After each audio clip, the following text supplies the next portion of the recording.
সময় মতো কেউ যদি ইবাদত করতে চায়, কেউ যদি তার অলসতাকে দূর করে পরিপূর্ণ আমলে মগ্ন হতে চায়, কাজে মগ্ন হতে চায়, নামাজে মনোযোগী হতে চায়, আল্লাহর ইবাদতে মশগুল হতে চায়, তার জন্য ইসলাম কী টিপস দিয়েছে, তার জন্য ইসলাম কী আমল সাজেস্ট করেছে, আজকে এটাই আমরা ফাইন্ড আউট করার ট্রাই করব। বলেন সবাই ইনশাআল্লাহ। So today's topic is how to worship of Allah subhanahu wa ta'ala timely and how can we overcome the laziness.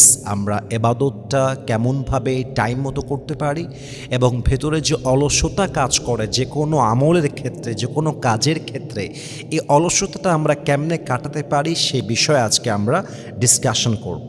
First of all মাথায় রাখবেন, প্রথম যে আমলটা গুরুত্বপূর্ণ সেটি হচ্ছে নিজের নিয়াত এবং প্ল্যানিংটাকে পারফেক্টলি করে নেওয়া। আপনি কখন কি করবেন, কিভাবে করবেন, এই বিষয়ে প্ল্যান করা, পরিকল্পনা করা, নিয়াত করা। হাদিসে আসছে ইন্নামাল আমালু বিন্নিয়াত ওয়া ইন্নামা লিকুল্লি ইমরিইম মা নাওয়া। প্রত্যেকটা আমলের সওয়াব আপনি পাবেন বেসড অন ইয়োর ইন্টেনশন। আপনার নিয়াত যেমন হবে প্রতিদান তেমনই হবে। আপনি প্রতিদিন প্রতিনিয়ত আপনার প্ল্যান থাকবে, নিয়াত থাকবে। যখন প্ল্যানটা আমাদের কাছে ক্লিয়ার থাকে এবং নিয়াতটা ক্লিয়ার থাকে যে আমি এটা এটা এটা এটা করব, দেখবেন অলসতাটা কম মনে হয়। কারণ আপনি যখন জানেন না আপনি কি করবেন তখন শয়তান আপনাকে ধোঁকা দেওয়ার সুযোগ পেয়ে যায়।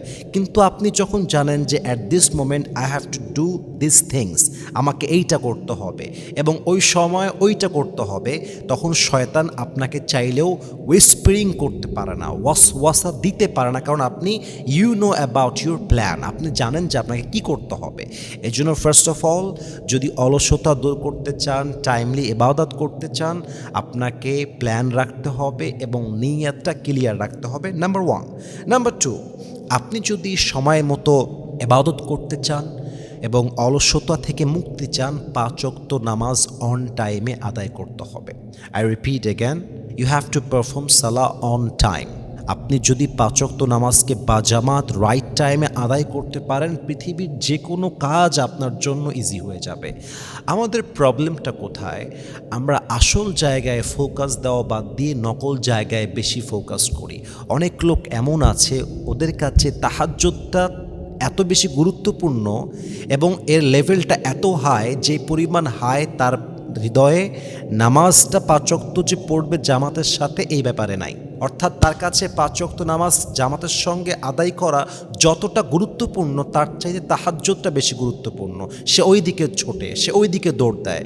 কিন্তু মাথায় রাখবেন, আসল ঠিক না রাখলে অন্যদিকে যাওয়া যায় না। ফরজ নামাজ হচ্ছে ফরজ, নফল তো নফল। আপনাকে ফরজ ঠিক রাখতে হবে। আপনি যদি 5 ওয়াক্ত নামাজ বা জামাত আদায় করতে পারেন, আপনি আপনার নিজের কাজ করতে পারবেন, নফল পড়তে পারবেন, সুন্নত পড়তে পারবেন, তাহাজ্জুদ পড়তে পারবেন, কোরআন তেলাওয়াত করতে পারবেন। আসল যখন স্ট্রং হবে তখন যে কোনো কাজ করা সহজ হবে। অতএব একজন নারীর উচিত হবে প্রত্যেক দিন 5 ওয়াক্ত নামাজ, ইন্নাস সালাতা কানাত আলাল মুমিনিনা কিতাবাম মাওকুতা, নির্দিষ্ট সময়ে নামাজটাকে ফরজ করা হয়েছে অন রাইট টাইম। এবং আপনাকে অবশ্যই চেষ্টা করতে হবে যেই ওয়াক্তে শুরু হবে সেই ওয়াক্তে আদায় করে নেওয়া, লেট না করা। এই কাজটা যদি আপনি করতে পারেন, দেখবেন যে কোনো কাজে এবং যে কোনো ইবাদতে আপনাকে মনোযোগ দিবে একজন। বলেন সবাই তিনি কে? আল্লাহ রসুল বলেছেন, আহাব্বুল আমালি ইলাল্লাহি আদওয়ামুহা ওয়া ইন ক্বাল্লা। আল্লাহর কাছে সবচেয়ে প্রিয় আমল হচ্ছে সেই আমল যেটা সংখ্যায় কম হতে পারে কিন্তু সেটা অলওয়েজ হয়, সদা সর্বদা হয়, কন্টিনিউ করা হয়। আপনি 1 সপ্তাহ পরে একদিনে অনেকগুলো আমল করলেন আর 1 মাস কোনো খবর নাই, ওই আমলের দাম আল্লাহর কাছে বেশি নেই। ওই আমলের দাম আল্লাহর কাছে সবচেয়ে বেশি যা কম হতে পারে কিন্তু সদা সর্বদা করা হয়। এজন্য আমরা প্রত্যেক দিন চেষ্টা করব 5 ওয়াক্ত নামাজ বা জামাত রাইট টাইমে অন টাইমে আদায় করা। বলেন সবাই ইনশাআল্লাহ। 3 number, you have to avoid wasting time. সময় নষ্ট হচ্ছে আপনার সমস্ত নষ্টামির মূল। আপনি যখন ঘন্টার পরে ঘন্টা সময় নষ্ট করবেন, ওখান থেকে ওভারকাম করে আরেক জায়গায় অ্যাক্টিভ হওয়াটা খুবই খুবই মুশকিল। এটা আমি আমার পার্সোনাল লাইফে ফিল করেছি। কিন্তু আপনি যখন একটা পুরো ডেইলি অ্যাক্টিভিটিস ফলো করবেন যে আমাকে 2টার সময় এইটা করতে হবে, 4টার সময় এটা করতে হবে, মাগরিব পরে এইটা করতে হবে, এই যে আপনার সময়ের গুরুত্ব আপনার কাছে আছে, আপনি সময়টা কাজে লাগাচ্ছেন, শয়তান চাইলেও আপনাকে অলস করতে পারবে না, লেজি করতে পারবে না।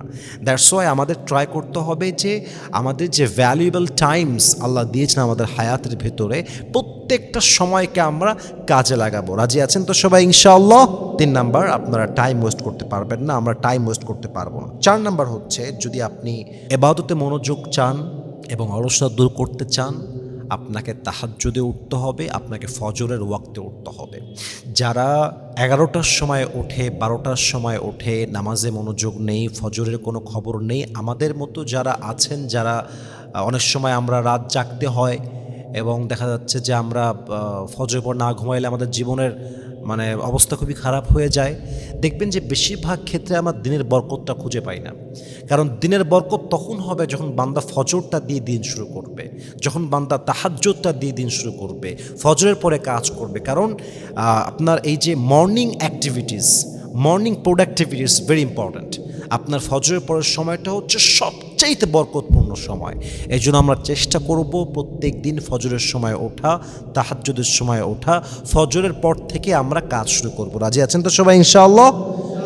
এবং আল্লাহ রসুল বলেছেন, আল্লাহ তাআলা রমজান মাস হোক কিংবা যে কোনো মাস হোক, ফজরের যে ওয়াক্তটা ভোরবেলা, এই সময়ে সবচেয়ে বেশি বরকত দিয়েছেন এবং এটা এমন একটা সময় যে সময় রিজিকের বন্টন হয়। এজন্য আমরা ট্রাই করব প্রত্যেক দিন তাহাজ্জুদের সময় ওঠা, ফজরের নামাজের সময় ওঠা, ভোরে ভোরে ওঠা। সর্বশেষ আমল বলতে চাই, জিকির করা, আল্লাহকে স্মরণ করা, সুবহানাল্লাহ, আলহামদুলিল্লাহ, লা ইলাহা ইল্লাল্লাহ, আল্লাহু আকবার, যত আমল আছে, যত জিকির আছে আপনি পাঠ করবেন। জিকির হচ্ছে আপনার একটা মরে যাওয়া অন্তরকে আবার তাজা করে, জীবিত করে এবং আপনার মনটা প্রোডাক্টিভ থাকে, অ্যাক্টিভ থাকে, যে কোনো কাজে আপনি প্রফুল্লতা খুঁজে পান, করতে মনে চায়।